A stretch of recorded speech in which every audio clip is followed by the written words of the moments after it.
everyone, this is Teresa from Base 10 Montessori, and today I wanted to show you what I've been working on. Now, I've been tutoring this summer, and the families that I'm tutoring are homeschool families, and they don't have Montessori materials at their house. But I really wanted to do the large bead frame with one of my students. So I have my large bead frame, which I'm going to introduce to the student. However, I really wanted to make sure my student had something that they could practice on at home.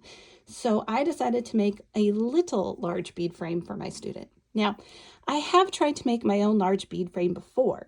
During COVID, when I wasn't working, I didn't have money and I couldn't go anywhere, I made my own large bead frame, and it was a little bit large, it was a little bit clunky, and it wasn't very efficient. So here is the first large bead frame I made. It is out of oak, wooden dowels, and paper clips. And it's extra big, extra heavy, and the paper clips are really bad to work with. So I would definitely avoid the paper clips if you're making your own. Definitely go with the beads if you can find them. Even if you can find wooden beads and paint them, that would be far better than the paper clips. So I really didn't want to send this home with my student because it is really big and it is really awkward to work with the paper clips. And with the wooden dowels, they kind of just stick. So I would say this wasn't my best idea, but it works in a pinch. So there's one idea, but here is my second attempt. I wanted to make something a little bit smaller, a little more efficient for my student to work with. So here is what I came up with.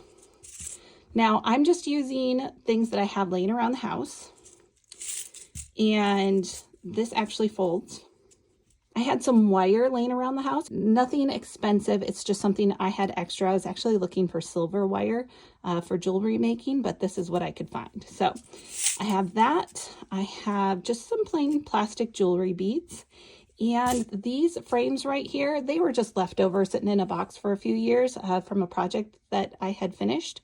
So I've been waiting to use these frames for something, and I hadn't figured out what. Originally, I was going to use them for making 3-part card holders, and I never did. So I used the frames, wires, and beads to make my own large bead frame. And on the back, I have some duct tape just to duct tape it down so it's not too pokey.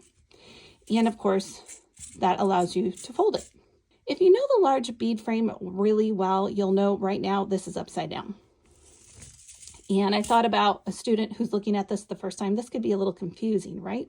So I decided I'm going to add a control of error onto this so it's a little bit easier to work with. So all I did was take a sheet of paper, and I made sure that these lines lined up correctly.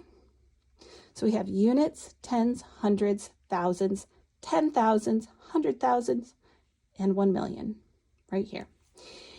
And so you can keep this off and you just line it up that way, whichever way is more comfortable for the student. So now we have our control of error right here.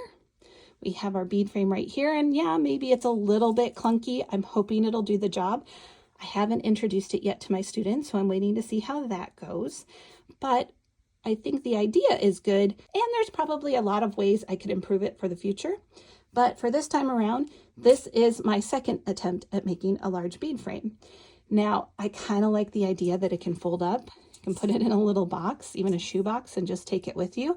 So that way, if you're a homeschool parent, you can really take your math lesson with you. And if you start seeing folding large bead frames in the future, you know it all started right here with me because I've never seen one before. And I thought, you know what?